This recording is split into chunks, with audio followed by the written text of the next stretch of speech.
ऐसे सुंदर ये भक्तिपूर्ण अनुष्ठान केवल एकमात्र गोविंद की कृपा से ही होते हैं। देखिए, भागवत की कथा कभी मनोरंजन की दृष्टि से नहीं सुननी चाहिए। मनोरंजन की दृष्टि से जो लोग कथा श्रवण करते हैं वे पाप करते हैं।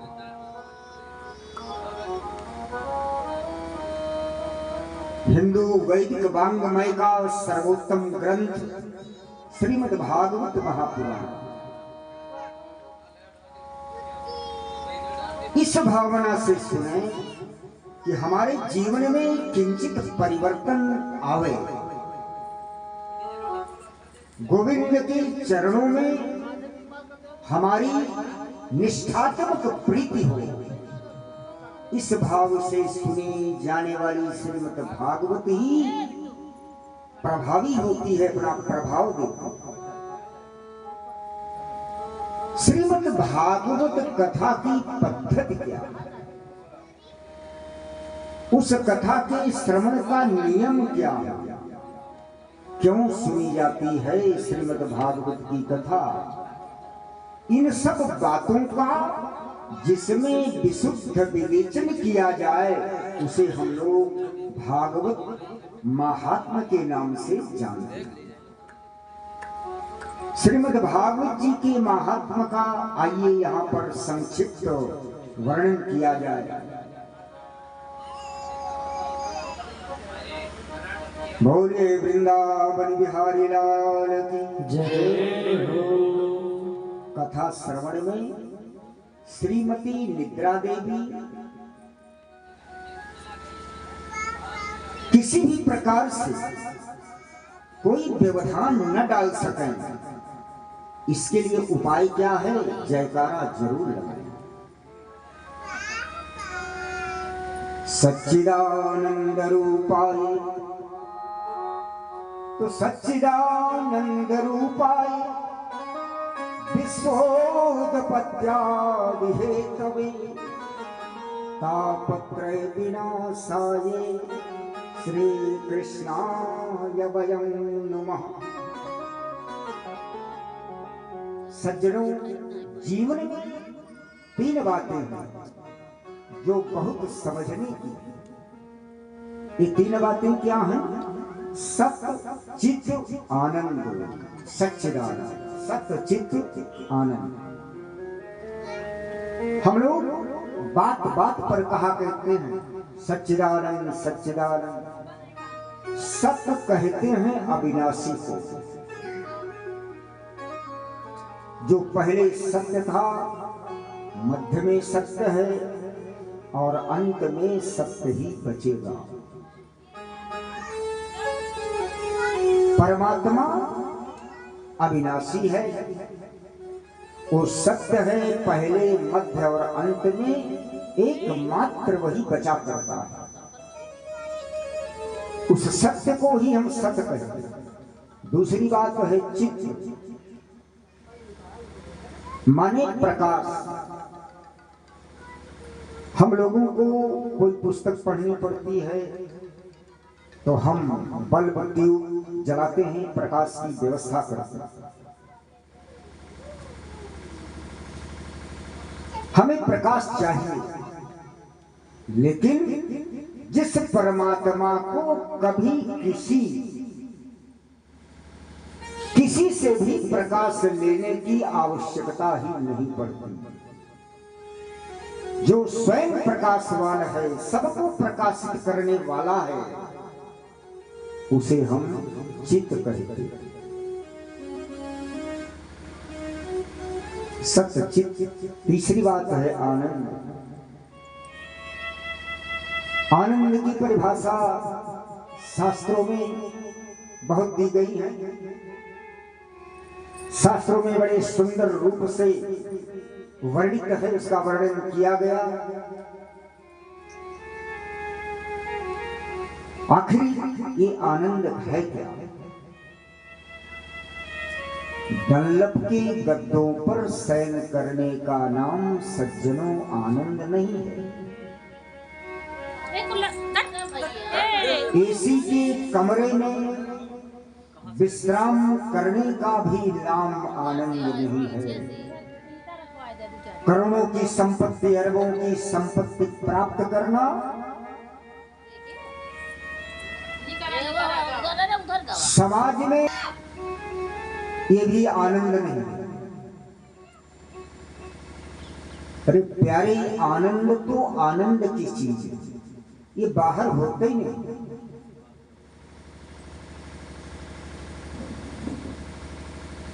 आनंद कहते हैं आत्मा के बोध को। आप हो कौन? आप अपने को समझ जाइए कि मैं कौन हूं। इससे बड़ा आनंद और कोई नहीं। आनंद जो है वो परमात्मा का रूप है। आत्मा के ज्ञान का स्वरूप आनंद है। इसलिए सत्य भी श्री कृष्ण, चित्त भी श्री कृष्ण और आनंद भी श्री कृष्ण है। सच्चिदानंद रूपाय विश्वोत्पत्त्यादि हेतवे तापत्रय विनाशाय श्री कृष्णाय वयं नमः।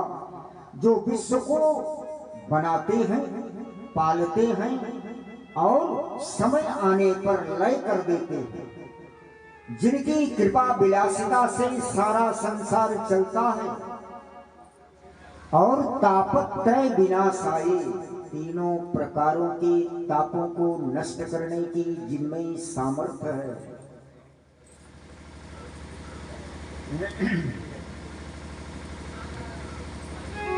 तीन प्रकार के ताप सज्जनों, अरे दैहिक, दैविक, भौतिक तापा। दैहिक, भौतिक तापा। दैहिक, दैविक, भौतिक तापा। दैहिक, दैविक, भौतिक तापा। राम राज गाओ नहीं जावा। राम राज गाओ नहीं जावा। श्री राम जय राम, जय जय राम। श्री राम जय राम, जय जय राम। श्री राम जय राम, जय जय राम। श्री राम जय राम, जय जय राम। श्री राम जय राम, जय जय राम। श्री राम जय राम, जय जय राम। सज्जनों, तीन प्रकार के ताप हैं, दैहिक, दैविक और भौतिक। तो कोई तन दुखी, तो कोई तन दुखी, कोई मन दुखी, कोई धन बिन रहत उदास, और थोड़े थोड़े सब दुखी, सुखी राम के दास। एक भी व्यक्ति संसार में ऐसा नहीं है सज्जनों, जिसके बारे में आप ये कह सकते हैं कि ये सुखी है। कोई भी संसार में ऐसा व्यक्ति नहीं जो अपने हृदय पर हाथ रख करके कह दे कि मैं सुखी हूं।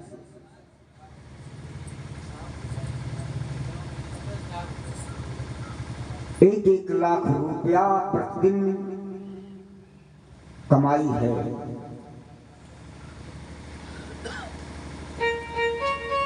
लेकिन खाते क्या हैं?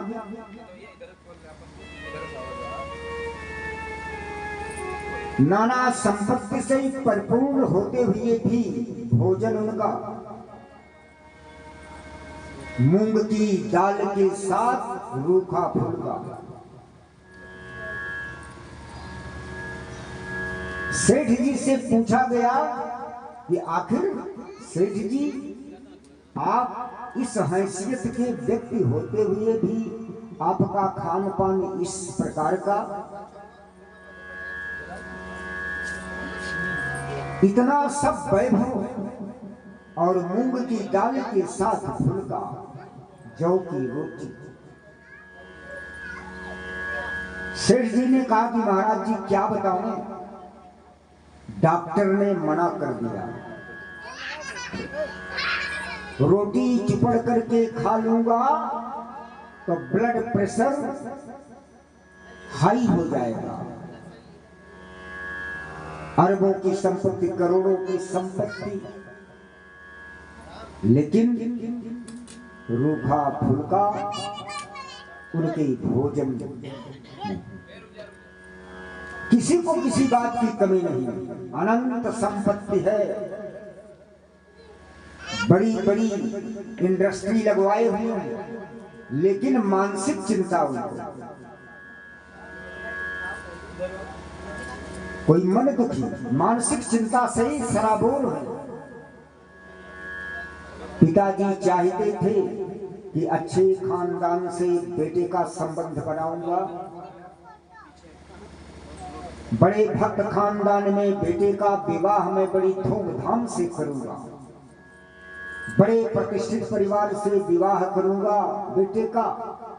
और बेटा ने क्या किया, घर की नौकरानी को लेकर के भाग गया, कोर्ट मैरिज कर ली। अब पिताजी चाहे कुछ भी करो, बेटे ने तो शादी कर ली, सब कुछ है, लेकिन मन में बड़ी बेचैनी है। कभी बेटी नहीं सुनती, कभी बेटा नहीं सुनता। मैं चाहता कुछ था, बेटे ने कुछ कर दिया। ये मन से दुखी, और कोई धन बिन रहत उदास, बेचारा दिन भर मजदूरी करता है, ऊंची ऊंची अट्टालिकाओं पर सीढ़ी के माध्यम से मकान के सामान को लेकर के चढ़ता है, जरा सा भूल हुई कि उसकी जिंदगी बेकार हो गई, अगर गिर पड़ा। शाम को 50 रुपए मजदूरी में मिले, पत्नी को खिलावे कि बच्चे को खिलावे, क्या करे?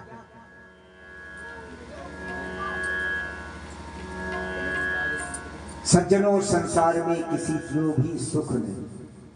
सुख किसको है? तो सुख केवल भैया राम के दासों को है। सुख तो केवल गोविंद के कीर्तन में ही है, इसके अतिरिक्त कहीं भी किसी भी प्रकार का सुख वर्तमान है ही नहीं। कबीरा सब जग निर्धना, तो कबीरा सब जग निर्धना, धनवंता नहीं कोई, अधनवंता सोई जानिए, जाको राम नाम धन हो। धनी तो वही है जिसके पास राम नाम का धन है, गोविंद के नाम का धन जिसने कमा लिया। सज्जनों, संसार में उससे बड़ा धनी कोई दूसरा व्यक्ति है ही नहीं।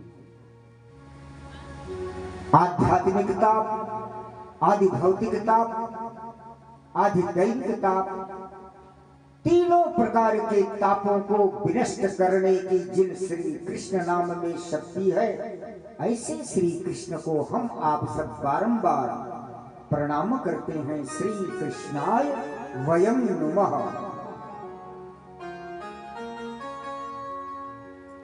श्रीमद् भागवत के प्रधान देव तो श्री गोविंद हैं ना। जिन आचार्य सुखदेव जी ने जन्म लेते ही सन्यास ग्रहण कर लिया, सीधे वन की ओर चले गए, पुत्र पुत्र कहते हुए उनके पीछे पीछे महर्षि वेद व्यास चल रहे हैं। परंतु आचार्य सुखदेव जी को लौटा करके लाने कि जिनमें सामर्थ्य नहीं रही, ऐसे परम वंदनीय सर्वभूत हृदय श्री सुखदेव जी को भी हम सब वंदन करते हैं। बोले सुखदेव जी महाराज की जय हो। सज्जनों, जैसे आपके इस जनपद सुल्तानपुर में सरवन ग्राम में इस पवित्र भूमि पर बैठकर भागवत श्रवण करने के लिए हम आप सब उपस्थित हैं, एकत्रित हैं, ऐसे ही पुराणों की विद्या के लिए परम एकांत धाम शांति स्थान, जिसको हम लोग नैमिषारण्य क्षेत्र कहते हैं, आइए हम आप सब भी मन से नैमिषारण्य क्षेत्र को चलते हैं।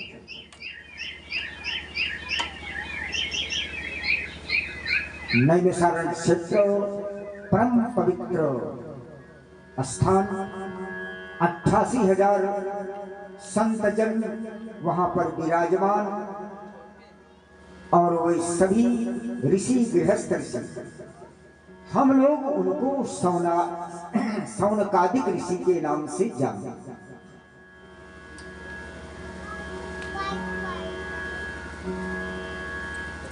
एक समय 88,000 ऋषिगण अपने नित्य कर्म से निवृत्त होकर के प्रातःकाल नैमिषारण्य क्षेत्र में विराजमान थे। बस उन्हीं की मंडली में श्री सूत जी महाराज का पदार्पण होता है, आगमन होता है।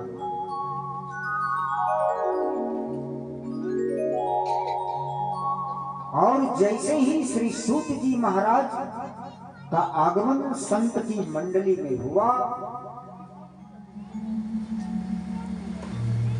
तो वहां पर जितने भी संत जन विराजमान थे,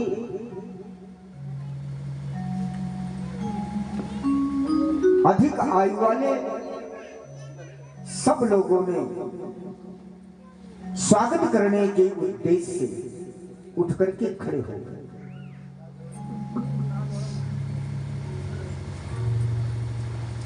आइए महाराज पधारिए, बड़ी कृपा की आपने।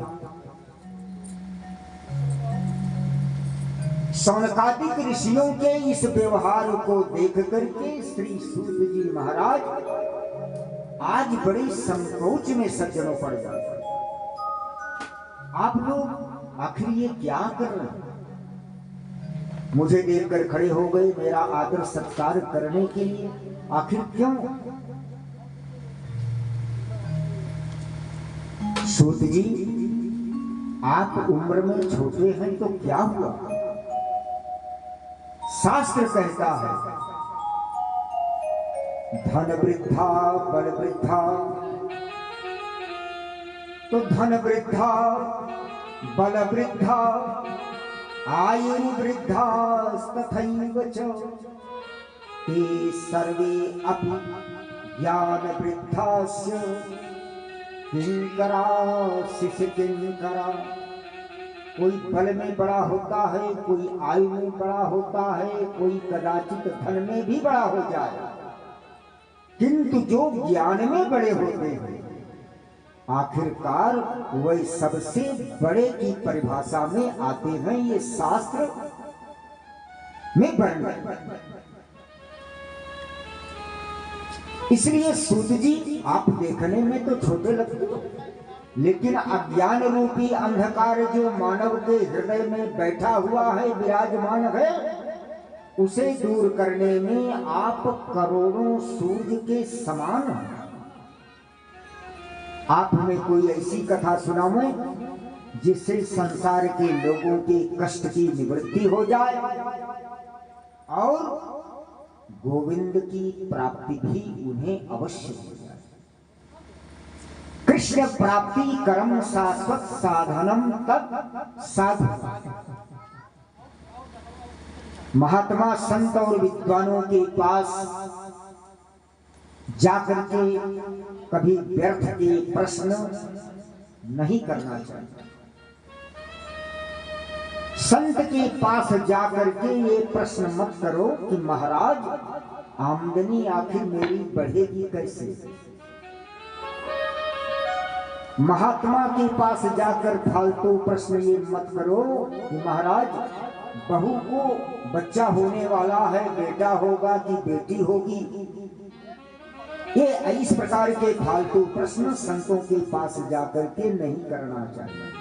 संतों के पास जाकर बस एक प्रश्न करो, महाराज गोविंद मिलेगा कि नहीं मिलेगा, और मिलेगा तो कैसे मिलेगा।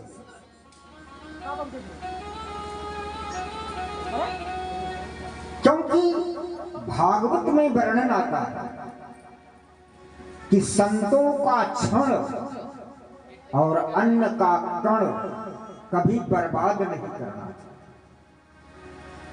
थाली में आप तो प्रसादी पाने बैठते हो, भोजन करने बैठते हो, तो हमेशा ध्यान दो उतने भोजन परोसवाइए जितना आप खा सको। अन्न का कण जब बर्बाद होता है तो उसका प्रायश्चित हमको आपको भोगना पड़ता है। संतों का एक भी क्षण हमारी वजह से बर्बाद हो जाए, इस प्रकार का आचरण हमको आपको नहीं करना चाहिए। शौनकादिक ऋषियों ने सूत जी से यही पूछा कि महाराज संसार के लोगों को कृष्ण की प्राप्ति आखिर कैसे हो? ऐसा साधन बताओ कि गोविंद से कैसे मिलन हो। सज्जनों, इस प्रकार के प्रश्न को सुन करके आज सूत जी महाराज अति गदगद हो जाते। और ऋषियों से श्री सूत जी महाराज ने कहा कि आपने बिल्कुल सही प्रश्न किया। हम लोग जन्म लेते हैं, बड़े होते हैं, लंबे होते हैं, युवा होते हैं, वृद्ध हो जाते हैं और अंततो गत्वा मृत्यु को प्राप्त हो जाते हैं। सारा का सारा जीवन ऐसे ही अनायास बिना लाभ के व्यतीत करते हैं। कितने लोग ऐसे हैं जिनको मैं भी जानता हूं। ताश का खेल होता है,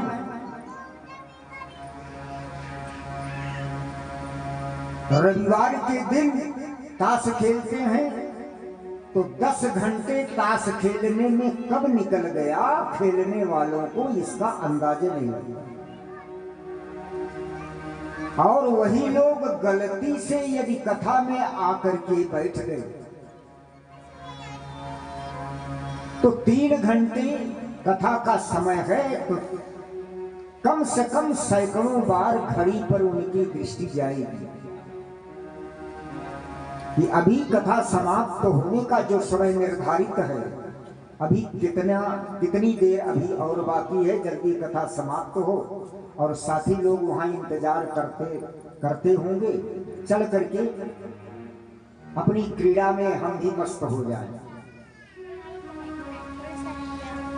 संसार के कार्यों में हमारी दुष्ट प्रवृत्तियां इतनी बढ़ रही हैं और भागवत के कार्य में हम लोगों को संकोच हो रहा है।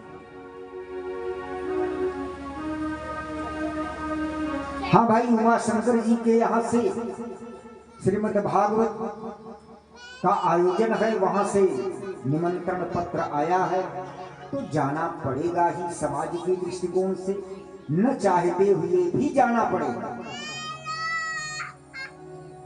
कथा में आए, लिफाफा चढ़ाया और चल गए। ये जो प्रवृत्ति हमारी हो गई है हमारे समाज की, यह केवल समय का दुरुपयोग है। शौनकादिक ऋषि कहते हैं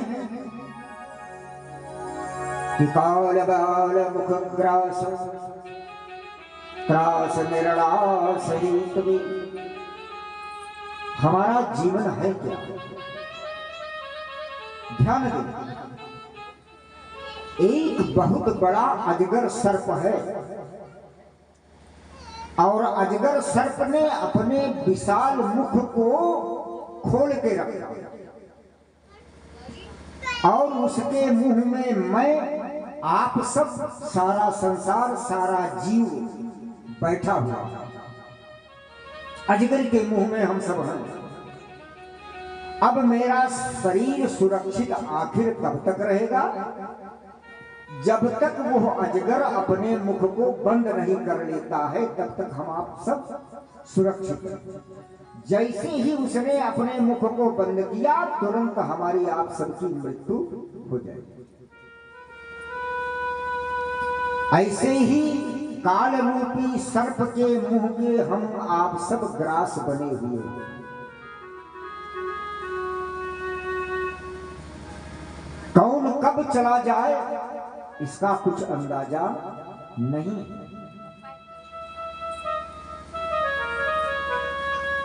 बोले वृंदावन बिहारी लाल की जय हो।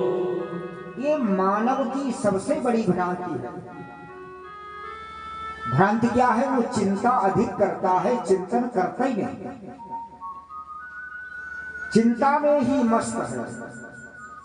जो करना चाहिए उसे नहीं कर रहा, चिंतन नहीं कर रहा। जीवन में चिंता को मिटाओ और चिंतन को बढ़ाओ। और जब आप चिंतन करेंगे, चिंतन ही मुक्ति का कारण है सर। अब चिंतन कैसे बढ़े और चिंता कैसे मिटे, ये सिखाता है हमें श्रीमद् भागवत ग्रंथ। ये भागवत महान सदग्रंथ है, यही मुक्ति प्रदान करता है। सूत जी कहते हैं कि भागवत की कथा श्रवण का अधिकार तो कभी कभी देवताओं को भी प्राप्त नहीं होता।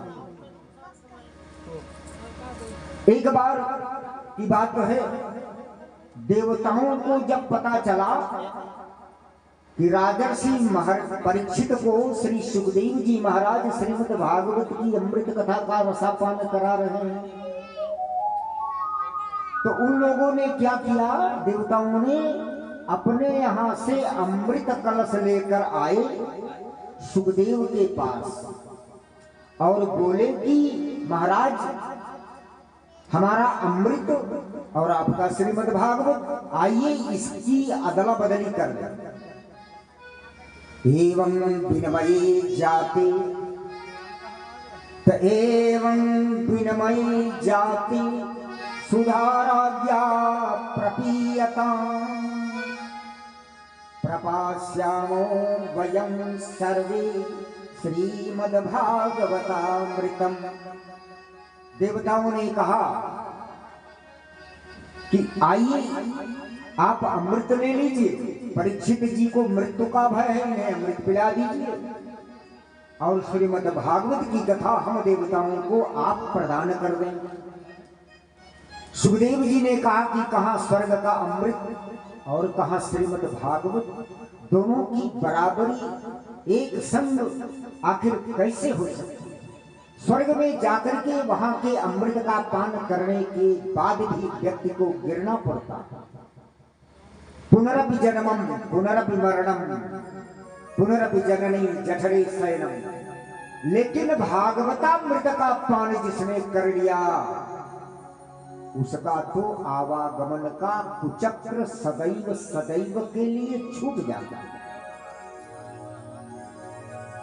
आवागमन की छुट्टी हो जाती। इसलिए अभक्तास्तांस विज्ञाय, तो अभक्तांस्तांस विज्ञाय नाददो स कथामृतम् श्रीमद्भागवती वार्ता सुराणामपि दुर्लभा। श्री सुखदेव जी ने देवताओं से कहा कि भैया इसकी अदला बदली हम नहीं कर सकते। सुखदेव जी ने देवताओं को अभक्त समझा और भागवत कथा अमृत का दान उनको नहीं किया। वही भागवत कथा अमृत मैं आप लोगों को श्रवण कराऊंगा। श्री सूत जी महाराज सौनकादिक ऋषियों से कहते, देवताओं ने जब ब्रह्मा जी से शिकायत जाकर की, ब्रह्मा जी ने तराजू के एक पलड़े पर श्रीमद् भागवत ग्रंथ को रखा और दूसरे पलड़े पर दुनिया के समस्त संपत्ति समस्त साधनों को रखा। तब क्या हुआ? लघून्यानि जातम् तो लघून्यानि जातानि गौरवेण इदं महत् तदा ऋषिगणाः सर्वे विस्मयं परमं ययुः। भागवत का पलड़ा सज्जनों नीचे हो जाता और समस्त पलड़े जो धर्म संस्कारों के हैं वो ऊपर को उठ जाते हैं। अरे वजन जिसमें होगा वही तो नीचे जाएगा। ब्रह्मा जी ने कहा देवताओं से कि श्रीमद् भागवत कोई पोथी नहीं, कोई किताब नहीं, भागवत कोई किताब नहीं, भागवत तो साक्षात श्री कृष्ण ही है। श्रीमद् भागवताख्यो प्रत्यक्ष कृष्ण एवं एकमात्र कृष्ण है। इसका श्रवण करने से जीवन धन्य हो जाता है। नारद जी ने जन जन में इसका प्रचार करने के लिए अपने पिता ब्रह्मा जी से इसका अध्ययन किया। लेकिन सप्ताह श्रवण की विधि क्या है? ये तो नारद ने सनत कुमारों से सीखा। सौनकादिक ऋषि बोले कि महाराज हमने तो सुना है कि सनत कुमार अधिक घूमते नहीं और नारद जी कभी एक जगह अधिक देर तक ठहरते नहीं। ये प्रसिद्धि है। तो भागवत की कथा में मन यदि चंचल हो, मन में कई बातें कई प्रकार की आती जाती रही हो, तो फिर कथा का आनंद मिलने वाला है। भागवत की कथा में 5 बातों का रहना परम आवश्यक है। कथा के लिए स्थान, कथा का स्थान बड़ा सुंदर होना चाहिए। ऐसा स्थान जहां बाहर की आवाज सुनाई न दे, बाहर की आवाज आने से कथा में विक्षेप होता है। दूसरी बात है भागवत का गान, भागवत को सुंदर शब्दों में गाया जाए। तीसरी बात है भागवत का ज्ञान, उसको ज्ञान पूर्वक सुना जाए। और चौथी बात है भागवत का ध्यान, उसको एकाग्र होकर के मन लगा करके सुना जाए।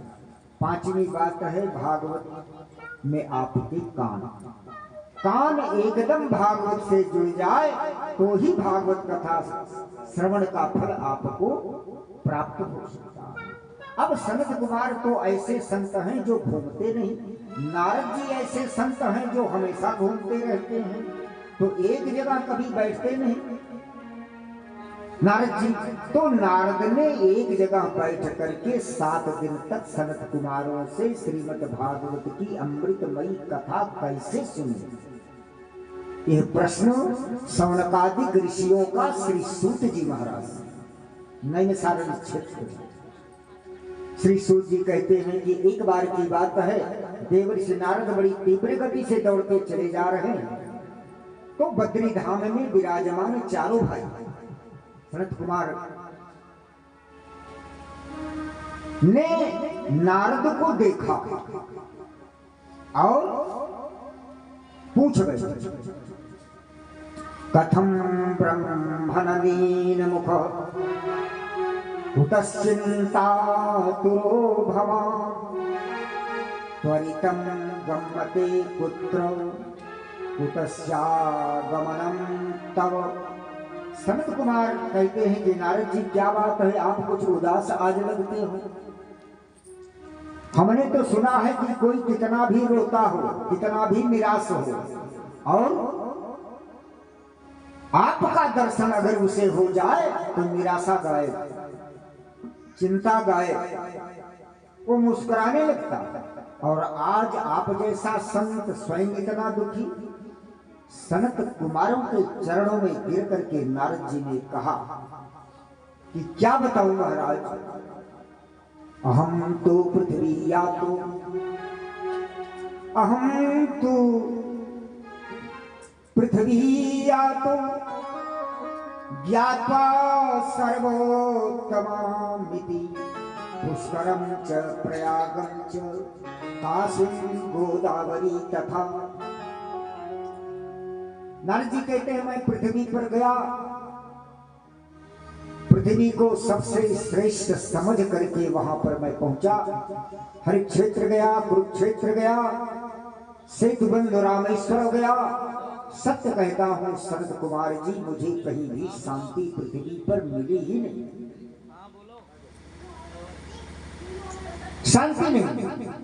ना पश्यम कुत्रचित् क्षरमं मनस्सन्तोषकारकम् कलिना धर्ममित्रेण धरेयं बाधिताधुना। नारद जी कहते हैं कि न कोई सत्य बोलता है। ऐसी लोगों की बुद्धि को कलयुग ने बिगाड़ करके रख दिया है संत कुमार जी कि एक बार भी कोई अगर एक बार सत्य बोल दिया तो मानो हरिश्चंद्र जी के बाद उन्हीं का नंबर है। और कोई झूठ दिन में 1000 बार अगर बोल दे उसकी कोई गिनती नहीं, उसे कोई गिनावे नहीं करता। एक धर्म का काम यदि कोई कर दे तो बार बार गिनाता है कि हमने वो काम किया, ये काम किया, ये परोपकार किया, वो परोपकार किया। और पाप का काम अगर कोई हो जाता है तो कहते हैं कि राम जी की इच्छा थी, राम जी ने कर दिया, इसमें मेरा कोई कसूर नहीं। बड़ों का आदर समाप्त हो गया, संतों का सम्मान समाप्त हो गया। घर में नई बहू की चलती, दादी बाबा को की बात कौन सुनने वाला। तरुणी प्रभुता गे है तो तरुणी प्रभुता गे है, श्याल को बुद्धिदायक कन्या विक्रयणो लोभाद दंपति नाम च कलकनम। सनत कुमार बोले कि घर में नई बहू की यदि चलती है तो कोई गलत बात नहीं, चलनी चाहिए। लेकिन बड़ा काम यदि कोई करना हो तो दादी से, दादा से, बाबा से परामर्श अवश्य लेना चाहिए।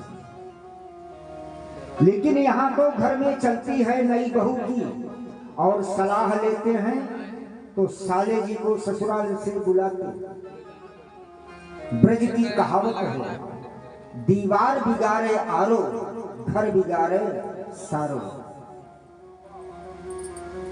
दीवार में अलमारियां अधिक निकालोगे तो कमजोर हो जाएगी दीवार,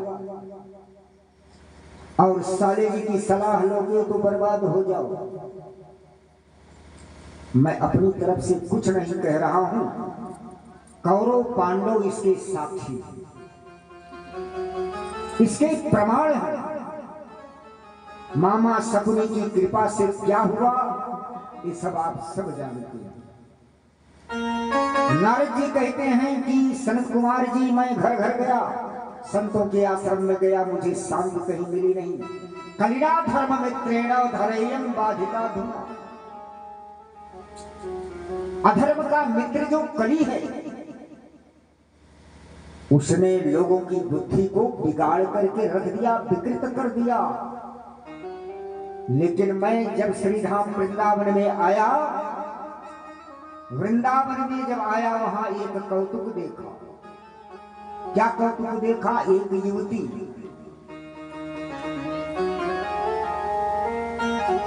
जिसके पास तो पुरुष मूर्छा की स्थिति में पड़े हुए, वो स्त्री चारों ओर देख रही थी। मुझे संकेत से बुलाया, मैं उस माता के पास चला गया, उससे मैंने परिचय पूछा। और परिचय के माध्यम से मालूम हुआ कि उसका नाम भक्ति। उसके बगल में जो वृद्ध पुरुष दो पड़े हुए थे, एक का नाम ज्ञान और दूसरे का वैराग्य। महाराज वो कलियुग के प्रभाव से दोनों वृद्धावस्था को प्राप्त हो गए। मैंने उन दोनों ज्ञान और वैराग्य का उत्थान करने के लिए, उनके बुढ़ापे को दूर करने के लिए बड़े बड़े प्रयास किए। वेदांत का पाठ किया, वेदांत का पाठ किया, लेकिन कोई असर होने वाला नहीं। तब एक आकाशवाणी हुई। आकाशवाणी ने कहा कि यदि तुम ज्ञान वैराग्य के बुढ़ापे को दूर करके भक्ति की कष्ट का निवारण करना चाहते हो तो इसके लिए सत्कर्म करो।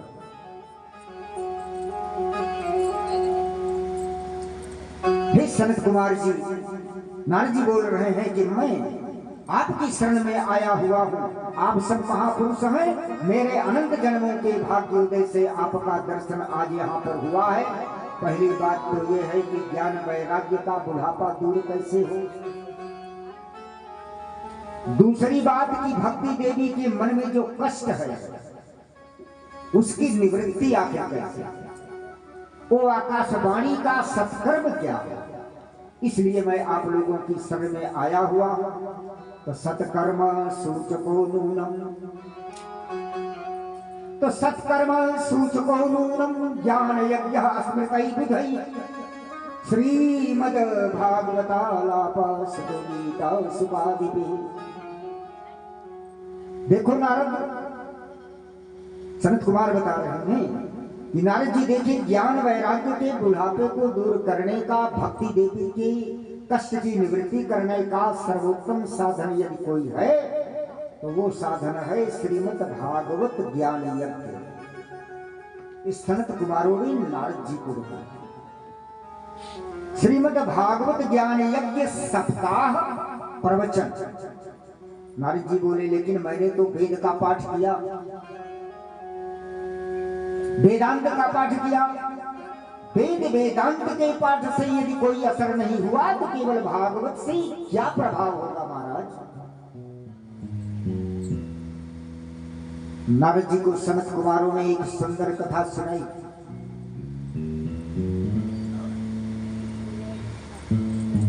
उस कथा का वर्णन करते हैं कि नारद कैसे कैसे प्रेतात्मा व्यक्ति भी भगवान की चर्चा को सुन करके कैसे मुक्त हो जाए।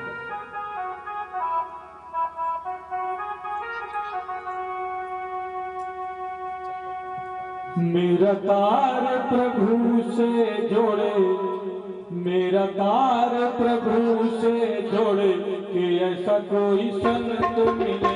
मेरा तार प्रभु से जोड़े कि ऐसा कोई संत मिले। मेरा तार प्रभु से जोड़े कि ऐसा कोई संत मिले।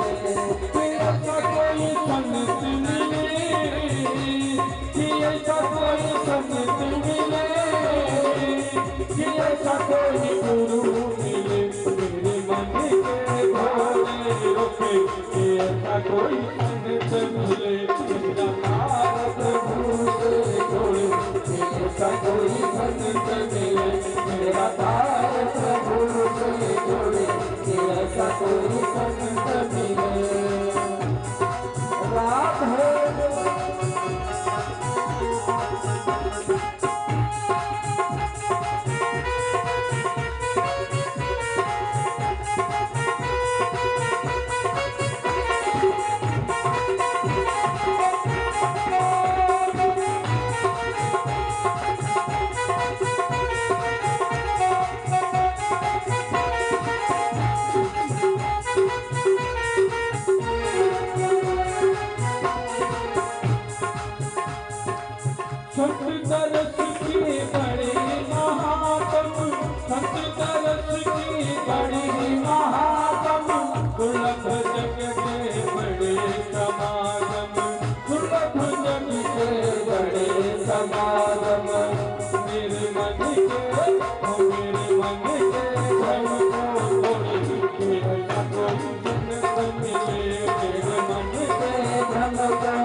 ऐसा कोई संत मिले।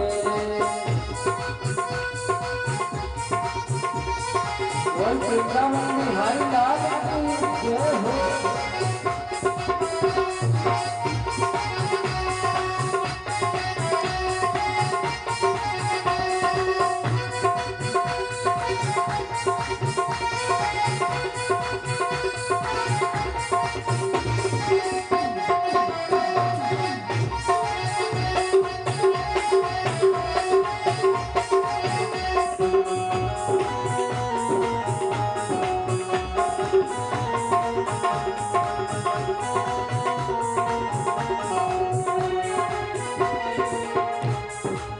भटकती भटकती पथ नहीं मिलता, भटकती भटकती पथ नहीं मिलता, मन मेरा रोके नहीं रुकता, मन मेरा रोके नहीं रुकता।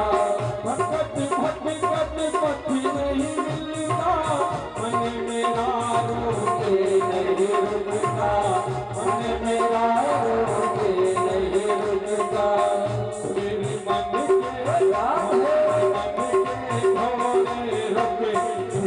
कोई संत मिले मेरे मन के थोड़े रुके, ऐसा कोई संत मिले मेरा नाम प्रभु से जोड़े, ऐसा कोई संत मिले, ऐसा कोई संत मिले, ऐसा कोई संत मिले, ऐसा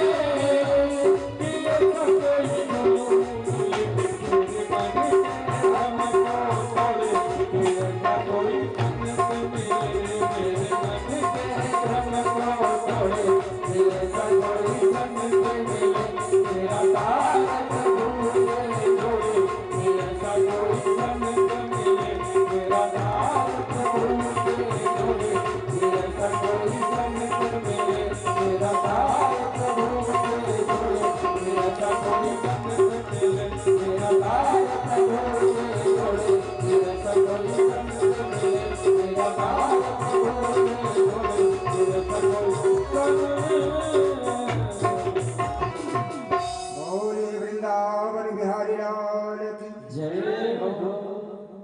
कथा में कीर्तन जरूर करना चाहिए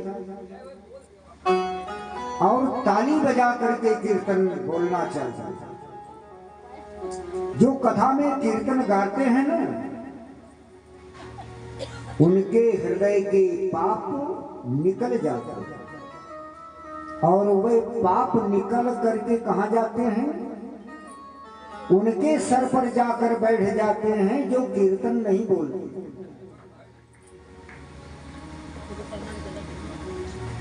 कीर्तन में भजन ताली बजा करके गाने से हस्तरेखाएं बदल जाती हैं सज्जनों, और जो ताली नहीं बजाते उनकी बढ़िया वाली रेखा भी गड़बड़ हो जाती है। इसलिए कितना बढ़िया सरल उपाय है, जब भी कीर्तन हो ताली बजाओ। आप एक चीज देखे होंगे कि हॉस्पिटल में आप चले जाइए, आपको कोई भी मरीज किन्नर आप नहीं प्राप्त कर सकते। क्यों? किन्नर लोग जो होते हैं 24 घंटे में 25 घंटे ताली बजाते हैं। तो ताली बजाने से आपका स्वास्थ्य भी ठीक रहता है, आपके हाथ की रेखा जो है गड़बड़ नहीं होती, इसलिए ताली जरूर बजाना चाहिए। बोले वृंदावन बिहारी लाल जय हो। आचार्य सनत कुमार जी कहते हैं नारद जी को लक्ष्य करके कि तुंगभद्रा तटे पूर्वम भूतपत्तन्मुत्तमम् यत्र वर्णा स्वधर्मेण सत्य सत्कर्म तत्परा। तुंगभद्रा नदी के किनारे एक बहुत सुंदर नगर, उस नगर का नाम उत्तम नगर। वर्णाश्रम धर्म का पालन करने वाले सभी संभ्रांत लोग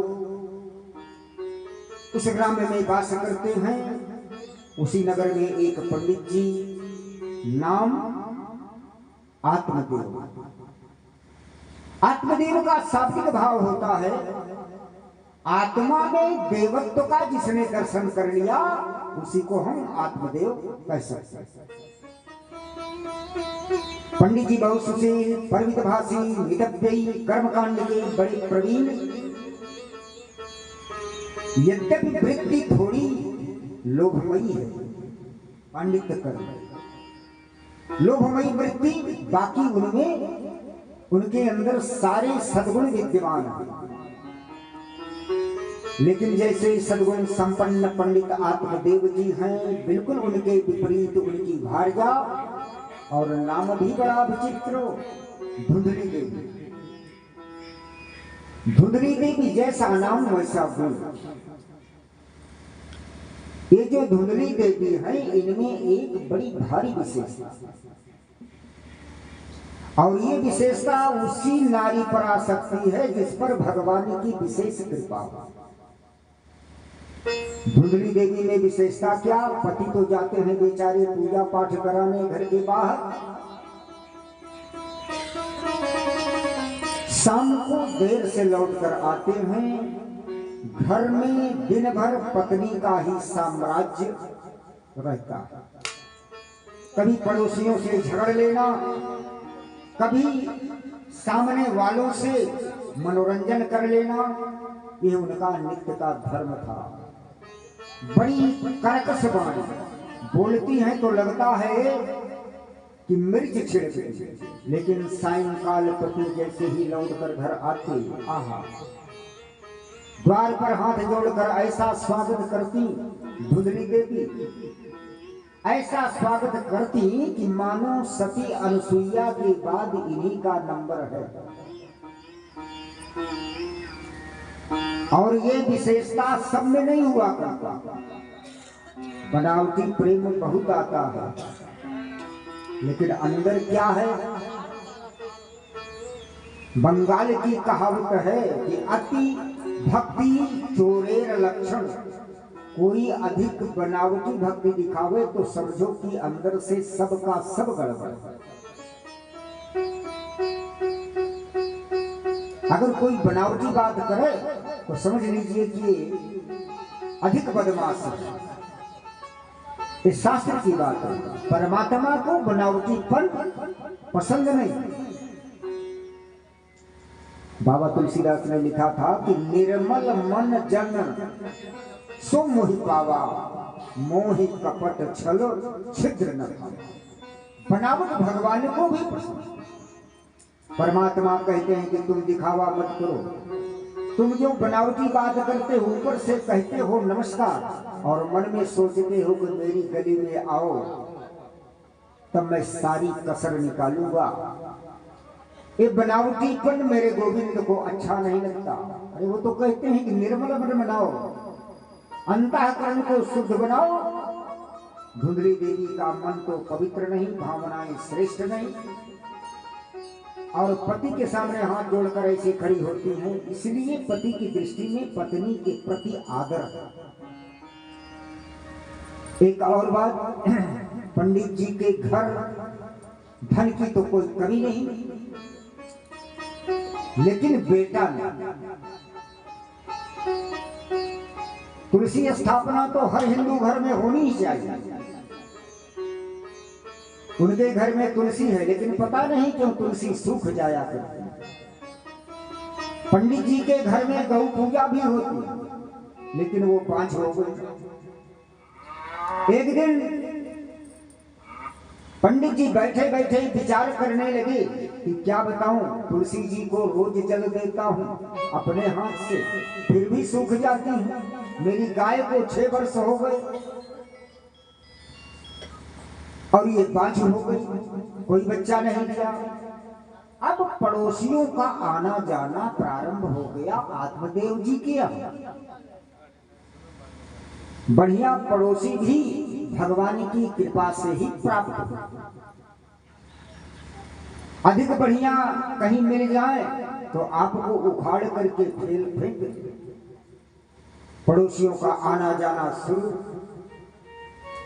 कहने लगे कि क्यों जी, तुम्हारे घर तुलसी का बिरवा है, सूख रहा है, गाय है, कोई बच्चे नहीं दिया, पानी तो रोक देता हूं फिर भी सूख जाती है।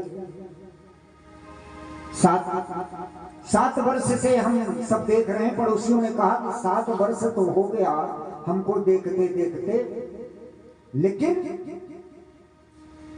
एक बात है, इसका कारण है तुम्हारे घर बेटा नहीं। इसी के पाप से तुलसी हरी भरी नहीं हो रही है और गाय को बच्चा भी नहीं हो रहा।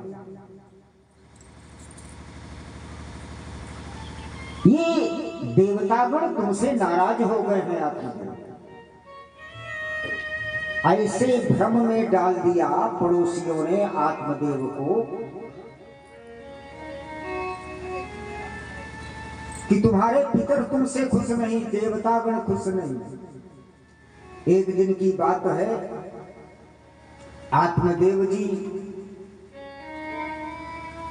अंदर अंदर से रोना प्रारंभ हुआ, उदास हो गए और घर छोड़ करके जंगल को चले गए। 4-5 दिन हो गए वन में बैठे बैठे, विचार करने लगे कि जब तक पुत्र प्राप्ति का वरदान मुझे नहीं मिल जाता तब तक मैं लौट करके घर जाने वाला नहीं।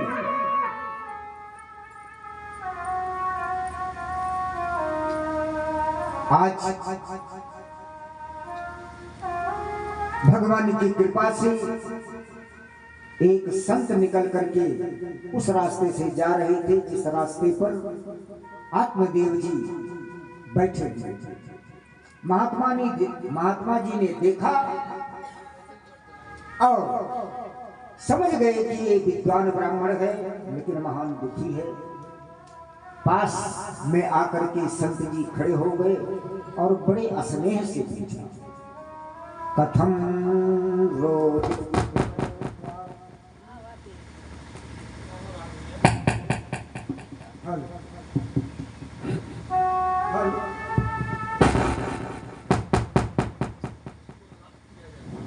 Hello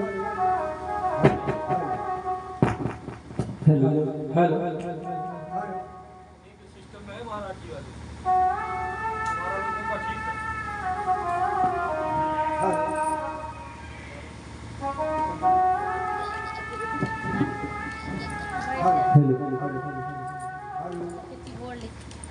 hello